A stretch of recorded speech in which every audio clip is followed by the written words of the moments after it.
Nang hinayang si Mu Yinye dahil hindi nga raw nila natuntun kung nasaan si Zhou Fan habang papunta sila doon.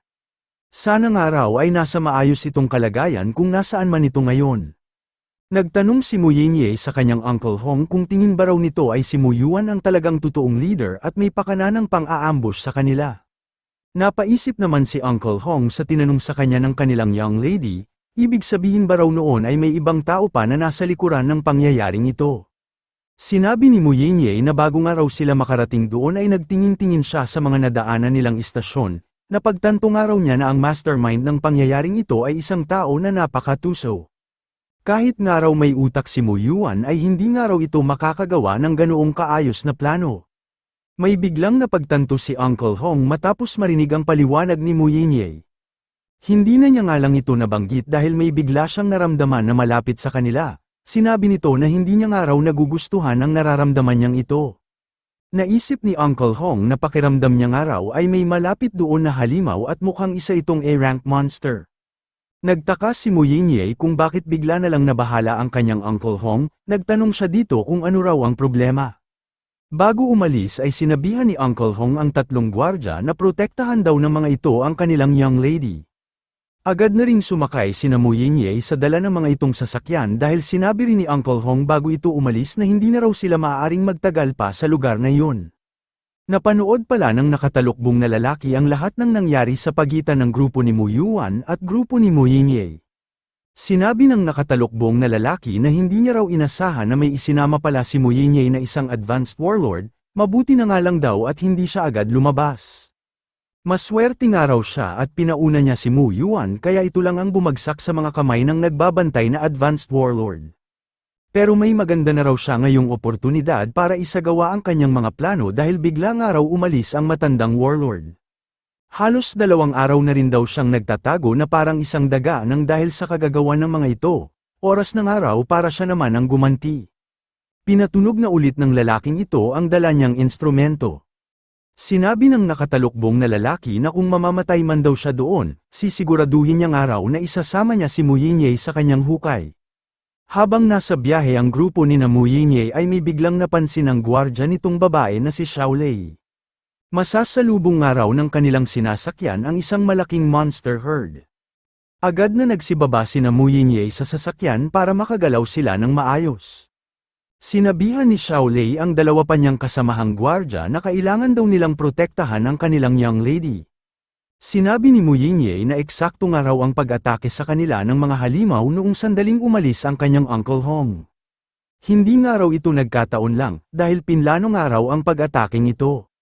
Sinabi rin ni Mu Yinye na tama nga raw ang kanyang hinala na may ibang tao pa ang nag-utos sa traidor na sina Mu Yuan.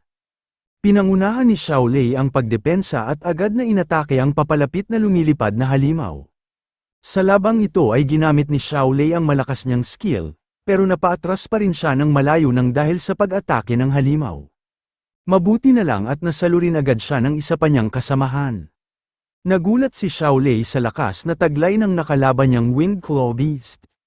Sinabi ni Mu Yinye na mukhang mga B-rank monster nga raw ang mga lumilipad na halimaw. Ang mahirap pa raw dito ay napakarami ng mga ito. Mula sa malayo ay tumutugtog ang nakatalukbong na lalaki para kontrolin ang mga halimaw. Narinig din ng grupo ni Mu Yinye ang tunog na ginagawa ng nakatalukbong na lalaki, naisip nila na mukhang may gumagamit nga raw ng monster hypnotizing flute. Sinabihan ng nakatalukbong na lalaki si Mu Yinye na sa pagkakataong ito nga raw ay ito naman ang kailangang magtago. Nagtaka si Mu Yinye kung sino ba ang lalaking ito. Hindi niya pa masigurado kung ito na ba raw talaga ang pasimuno ng lahat ng nangyayari. Sinabi naman ni Xiao Lei na may kakayahan nga raw ang lalaking ito na makontrol ang mga B-rank monster, kaya raw pala nagawa nitong mapasunod ang grupo ng traidor na si Mu Yuan.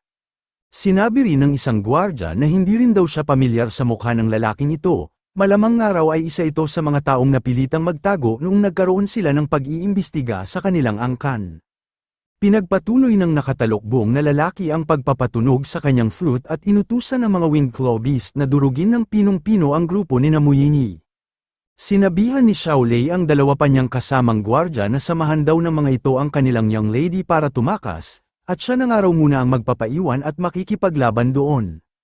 Gagawin niya nga raw ang lahat para tumagal sa pakikipaglaban hanggang sa makarating na doon si Uncle Hong. Sinabi ng isang lalaki na hindi raw kailangang magpaiwan doon ni Xiaolei ng mag-isa. Ang ibinato niya nga raw na ito ay ang bagong version ng Monster Interference Smoke, mabibigyan nga raw sila nito ng oras para makatakas. Nagkagulo ang mga halimaw noong tamaan sila ng smoke bomb na inihagis ng isa sa mga gwardya ni Mu Yinye. Sinamantala ito ng dalawang gwardya para sumunod na rin sa pagtakas ng kanilang young lady at ng isa pa nilang kasamahan. Tumigil sa pagtakbo si Mu Yinye at hinintay ang dalawa pa niyang kasamang gwardya. Noong malapit na ang mga ito sa kanya ay doon na niya pinasabog ang sinakyan nilang armored vehicle. Ginawa niya ito para hindi agad sila masundan ng mga nasabugang halimaw. Naguguluhan na ang mga halimaw nang dahil sa nangyaring pagsabog at nang dahil sa kakaibang smoke bomb na kanilang nalanghap. Sinabi ng nakatalukbong na lalaki na kung hindi niya nga raw kinokontrol ang mga Windclaw Beast ay magagawa nga raw ng grupo ni Mu Yinye na makatakas. Pero hanggat maayos nga raw siyang nakakatayo ay hindi niya nga raw hahayaan na makatakas at makalayo ang mga ito sa kanya. Sinabi ni Mu Yinye na hindi niya raw akalain na ang leader ng mga traidor ay nagmamay-ari pala ng isang monster hypnotizing flute na may kakayahang makakontrol ng mga B-rank monsters, mukhang minaliit nga raw niya ang kakayahan ng kanilang kalaban. Mabuti na nga lang daw at may nagawa na rin siyang preparasyon kung sakali mang malagay nga sila sa ganoong sitwasyon. Habang pinipindot ang buton sa suot niyang bracelet ay sinabi ni Mu Yinye na sa totoo lang daw ay ayaw niya raw sana itong gamitin. Hindi na nga raw niya maisip kung gaano siya aasarin ng babae na hihinga niya ng tulong. Sa loob ng Darkstar Main Building ay sinabi ni Madam Ying na bumubuti na nga raw ang hangin sa kanilang paligid, malamang nga raw ay pabalik na rin ang grupo ni Na Hong. Natapos nga raw ng mga ito ng maayos ang ipinagawa niyang misyon, sa pagkakataong ito nga raw ay nagtagumpay na naman sila sa pagpigil sa pagkalat ng monster miasma. Hindi naman agad nakapagsalita ang kasama nitong misteryosong lalaki dahil may iniisip ito. Napansin ni Madam Ying ang pagiging tahimik ng lalaking ito, tinanong niya ito kung may problema ba raw dahil mukhang malalim nga raw ang iniisip nito. Nagsalita na ang misteryosong lalaki at sinabi na nangangamba raw siya na hindi lang ito ganoong kadali matatapos. Nagtanong si Madam Ying kung ano raw ang ibig sabihin ng mga sinabi ng misteryosong lalaki. Bago pa ito makasagot ay biglang tumunog ang gamit na telepono ni Madam Ying. Agad itong sinagot ni Madam Ying at tinanong kung sino raw ang tumatawag na ito. Matapos makipag-usap ay sinabi ni Madam Ying na hindi niya raw inasahan na hihingi ng tulong sa kanila ang itinuturing na prinsesa ng Mo family para sa isang rescue mission. Tinawagan ni Madam Ying ang grupo na tingin niya ay mabilis na matutulungan sina Mu Yinye. Tinanong niya si Hong kung pabalik na ba raw ang mga ito. Sumagot naman ng oo si Hong at sinabi na magdadaos nga raw sila ng selebrasyon sa sandaling makabalik na sila sa kanilang kampo. Pero sinabi ni Madam Ying na ipagpaliban daw muna ni Na Hong ang plano ng mga ito. Doon na sinabi ni Madam Ying na bago nga raw bumalik ang grupo ni Na Hong ay gusto niyang kumpletuhin muna ng mga ito ang rescue mission na malapit lang sa lugar kung nasaan sila. Nainis naman si Hong sa ipinapagawa sa kanila ni Madam Ying. Nangatwiran siya na bakit nga raw binibigyan na naman sila nito ng panibagong gawain gayong katatapos pa lang nila sa isang mapanganib na misyon, binanggit niya rin na may mga tinamo pa rin siyang injury sa kanyang katawan. Nagulat naman si Zofan noong makita nito ang naiinis na mukha ni Hong. Nagtataka siya kung sino ba ang kinagagalitan nito. Napahinto sa pakikipagtalo si Hong noong tanungin siya ni na Zofan at Fu Ren kung ano ba raw ang problema. Sa telepono ay sinabi ni Madam Ying na ang misyon nga raw na ipinapagawa niya ngayon ay may pinakamataas na grado, ibig sabihin daw noon ay napakalaki rin ang reward na bigay nito. Nakaramdam ng kaunting inis si Hong habang pinapakinggan ang pabirong tanong ni Madam Ying, tinanong nito kung sigurado ba raw si Hong na gusto nitong tanggihan ang misyon na inaalok niya. Nang hinayang si Hong sa reward na matatanggap nila sa misyong ito, tinanong niya si Madam Ying kung gaano ba raw kayaman ang kanilang kliyente para kumuha ito ng highest grade mission, ipadala na nga raw sa kanila ni Madam Ying ang impormasyon ng misyon. Nagtanong si Zofan kung sigurado ba raw talaga si Hong na tatanggap pa ito ng bagong misyon gayong puro injury pa ang katawan nito. Sumagot naman si Hong at nahihiyang sinabi na kahit nga raw sugatan siya ay maayos pa naman daw ang kalagayan ni Zofan. Sinabihan ni Zofan si Hong na ngayon nga raw ay marunong na rin itong mag-utos sa ibang tao. Sumagot naman si Hong nang hindi niya raw ito inuutusan, Hindi niya nga lang daw ito matanggihan dahil maaari nga raw umabot ng ilang milyon ang pinakamataas na reward ng highest grade mission ng kanilang Dark Star. Kung kay Zofan nga raw inalok ang misyon na ito ay baka hindi rin ito magawang makatanggi.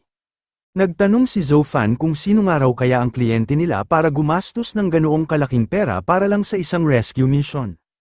Nakaramdam ng galit si Zofan noong makita nila sa pinadalang video ang mga nakalaban nilang B-rank monster. Hindi nga raw niya akalain na makakarating din doon ang mga nakaharap nilang bagong species ng halimaw. Sinabi ni Hong na sakto nga raw pala ang nakuha nilang misyon dahil gusto niya rin daw talagang hanapin ang mga halimaw na ito. Sinabi naman ni Zofan na magmadali na nga raw sila para makapaghiganti at maibalik na nila sa mga halimaw ang ginawang pagpapahirap ng mga ito sa kanila. Bilang pinakamalakas sa lahat ng gwardya, binuhat na ni Xiaolei ang kanilang young lady para mabilis silang makatakas. Pero kahit saan man sila magpunta ay nasusundan pa rin sila ng napakaraming lumilipad na halimaw. Nakapagtago ng saglit sina Mu Yingyei pero agad din itong naantala. Sa lugar na pinagtataguan nila ay sumulpot ang nakatalukbong na lalaki kasama ang mga kinokontrol niyang halimaw. Sinabihan ng nakatalukbong na lalaki si Mu Yingyei na talagang napakahusay raw nitong tumakbo. Pero ngayon nga raw ay wala na itong matatakbuhan pa. Huwag na nga raw itong pumalag at tanggapin na lang ang kanyang pagkamatay. Noong kukontrolin na ulit ng nakatalukbong na lalaki ang mga halimaw ay may bigla siyang naramdaman. Nagulat siya nang makita niya na inaatake ng mga naglalakihang palaso ang posisyon na kinatatayuan niya. Hindi na niya naituloy ang pag-atake kina Mu Yingyei dahil kinailangan niyang umatras. Hindi nakaiwas ang lahat ng mga halimaw dahil sa laki ng kanilang mga pangangatawan. Habang umiiwas ay nagtataka ang nakatalukbong na lalaki kung sino raw ang sumisira sa kanyang plano. Sinabi ni Mu Yingyei na mukhang ito na nga raw ang tulong na ipinadala ng Dark Star, mabuti nga raw at dumating ang mga ito sa tamang oras. Sinabi ni Hong na naitaboy na raw niya ang nakatalukbong na lalaki at ang mga halimaw, ngayon nga raw ay pagkakataon na ni Zofan para gumalaw. Bago umalis ay sinabi ni Zofan kay Hong na tatapusin niya lang daw ito ng mabilis. Pagkatalon ni Zofan ay humiyaw si Hong at sinabihan ng ating bida na tigilan daw nito ang pagiging mayabang.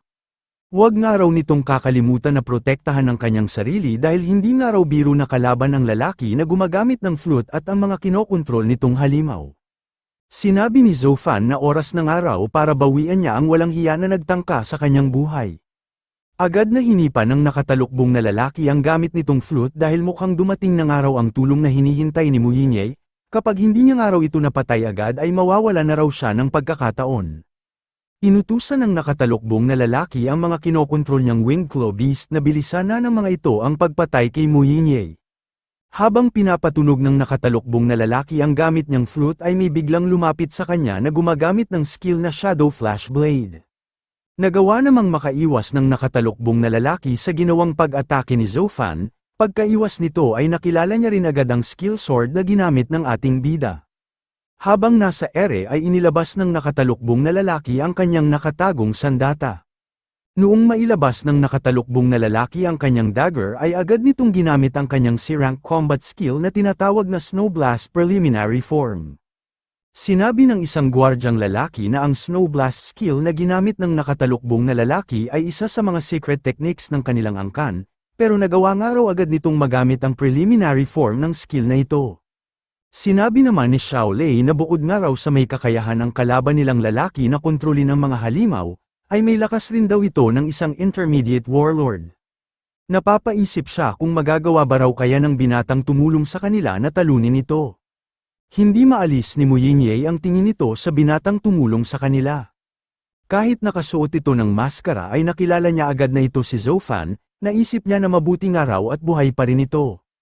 Habang nanunood sa ginagawang pakikipaglaban ni Zofan ay naisip ni Mu Yingyei na mukhang mas malakas pa nga raw ito kaysa sa mga nakarating sa kanyang impormasyon. Namamangha siya sa ipinapakitang lakas ni Zofan habang nilalabanan nito ang nakatalukbong na lalaki. Hindi pa nga raw masyadong matagal noong huli silang nagkasama pero lumakas na nga raw agad ito sa ganoong level. Hindi nga raw maipagkakaila na isa nga talaga itong genius. Biglang natauhan si Mu Yingyei at napaisip kung ano ba raw ang mga iniisip niya gayong nasa isa silang mapanganib na sitwasyon. Hindi nagpapatalo si Zofan sa nakatalukbong na lalaki kahit na mas mataas ang rank nito sa kanya. Sa gitna ng kanilang laban ay nagtanong ang nakatalukbong na lalaki kung paano nga raw nakaligtas si Zofan gayong kitang-kita niya na tinamaan ito ng mga ibinagsak nilang pampasabog. Bakit nga raw dumating pa ito doon kung kailan malapit na siyang magtagumpay sa kanyang mga plano?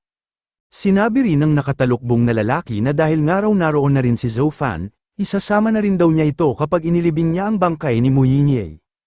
Naisip ni Zofan na sanay nga raw sa pakikipaglaban ang kalaban niyang ito. Malamang nga raw ay kayang-kaya nitong manalo laban sa mga kagaya nitong intermediate warlords. Sa kasalukuyan niya nga raw lakas, mahihirapan daw siyang talunin ang ganoong kalakas na expert sa loob ng kaunting oras. Naisip ni Zofan na malayo-layo pa rin daw siya sa 400-point bar para makaakyat na siya sa intermediate rank. Ang lamang niya nga lang daw sa kalaban niyang ito ay ang kanyang bilis. Kapag nga raw ginamit niya ang lahat ng natitira niyang stat points sa kanyang agility, ay mas tataas na nga raw ang tsansa niyang manalo. Habang naghahanda pa si Zofan sa mga sunod niyang gagawin ay bigla namang nagsisugod sa kanya ang napakaraming halimaw. Naisip niya na bukod nga raw sa intermediate warlord na nakatalukbong na lalaki ay kailangan niya rin daw labanan ang napakaraming B-rank monsters. Mabilis na pinaslang ni Zofan ang grupo ng mga halimaw na umatake sa kanya. Naisip niya na dahil nga raw kusa na ang mga itong lumalapit, uunahin niya na lang daw muna ang mga ito para madagdagan pa ang kanyang mga points. Nagyabang pa ang nakatalukbong na lalaki at sinabi na mukhang hindi raw inasahan ni Zofan na magagawa niyang gamitin ang monster hypnotizing flute habang nasa gitna siya ng pakikipaglaban.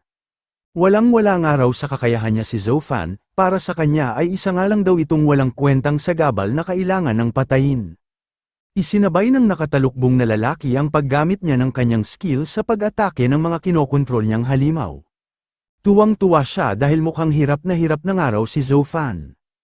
Habang nakikipaglaban ay narinig ni Zofan ang pagtawag ni Hong sa nasa tenga niyang earpiece. Sinabi ni Hong na hindi raw nila inasahan na may ganoong lakas at kakayahan ang kalaban ng tinanggap nilang misyon. Magpunta nga raw ito sa kanyang direksyon para matulungan niya itong makatakas. Hindi man madali pero nagawa ulit mapatay ni Zofan ang mga umatake sa kanyang Wind Claw Beast. Naisip niya na hindi niya nga raw maaaring gawin ang sinasabing pag-atras ni Hong dahil naroon pa rin sa lugar na yun si Mu Yinye, hindi nga raw siya maaaring tumakas at iwan na lang ito. Sinabi ng nakatalukbong na lalaki na talagang pinapahirapan daw siya ni Zofan, tingnan na nga lang daw niya kung magawa pa nitong tumagal. Ano na nga raw ang gagawin ni Zofan ngayong dinoble na niya ang bilang ng mga pinapaatake niyang halimaw. Tingnan na nga lang daw niya kung magawa pa rin itong matalo ang napakaraming Wind Claw Beast. Nag-alala si Mu Yinye dahil malalagay nga raw sa panganib si Zofan kapag wala siyang ginawa. Pinipigilan naman ito ng kanyang mga gwardya dahil lubos na mapanganib nga raw ang binabalak na gawin ng kanilang young lady. Naghanda na ang nakatalukbong na lalaki para umatake, ito na nga raw ang tamang pagkakataon para gamitin niya ang kanyang skill na Snow Blast Full Power. Umabot na sa 71 ang unassigned stat points na naipon ni Zofan sa patuloy na pagpatay niya sa mga umaatake sa kanyang B-rank monster, naisip niya na ito na nga raw ang tamang oras para gamitin ito. Idinagdag ni Zofan ang lahat ng kanyang naipong points sa kanyang agility stats, ngayon ay mayroon na siyang 416 na stat points sa kanyang agility. Naisip ni Zofan na sa wakas nga raw ay maihahambing na niya ang kanyang agility sa bilis ng isang intermediate warlord. Hindi na nag-aksaya pa ng oras si Zofan at agad na rin ginamit ang kanyang mga skill na Shadow Flash Blade at Floating Steps of Luminosity. Ngayon ay mas lumakas at bumilis pa ang mga skill niyang ito nang dahil sa pag-angat ng kanyang agility. Nagulat ang nakatalukbong na lalaki sa mabilis na pagsulpot ni Zofan sa kanyang harapan, inakala niya na simula umpisa ay itinago lang ni Zofan ang totoo nitong lakas. Naisangga ng nakatalukbong na lalaki ang kanyang sandata sa espada na ipinang-atake ni Zofan. Pero kahit ganoon ay nagtamo pa rin siya ng pinsala nang dahil sa lakas ng natanggap niyang pag-atake. Agad na tumakbo ang nakatalukbong na lalaki noong mapagtanto nito na wala siyang laban kay Zofan, habang tumatakas ay nagtataka siya kung paano siya nito nasusundan gayong hindi pa naman ito isang intermediate Starfall warlord. Ini-activate na ni Zofan ang kapangyarihan ng gamit niyang espada. Kahit anong pagtakbo ang gawin ng nakatalukbong na lalaki ay hindi pa rin ito magawang matakasan si Zofan. Kinabahan ang nakatalukbong na lalaki noong makita nito ang kanyang mga mata sa matalas na tilim ng papalapit sa kanyang espada. Hindi na nakaiwas pa ang nakatalukbong na lalaki, agad itong nawala ng buhay noong hiwain ni Zofan ang buong katawan nito ng patuwid. Pagkalapag ni Zofan ay sunod na ring bumagsak ang bangkay ng nakatalukbong na lalaki. Nakumpirma ni Zofan ang kanyang pagkapanalo noong makatanggap siya ng notification na makakakuha raw siya ng 3 stat points sa pagkakapatay niya sa isang intermediate rank warlord. Sabay-sabay na nagsisugod ang napakaraming halimaw noong makita ng mga ito na lumapit sa kanila si Zofan. Pero gaya ng nangyari sa nakatalukbong na lalaki, agad ding pinagpapatay ni Zofan ang mga halimaw na ito. Inasar pa niya ang mga halimaw na bilisan daw ng mga ito ang paglapit para maihatid na niya ang lahat ng mga ito sa kanilang kamatayan. Pagkalipas ng ilang minuto ay naubos na rin ng ating bida ang lahat ng umatake sa kanyang halimaw, sinabi niya na sa wakas nga raw ay natapos na rin ito.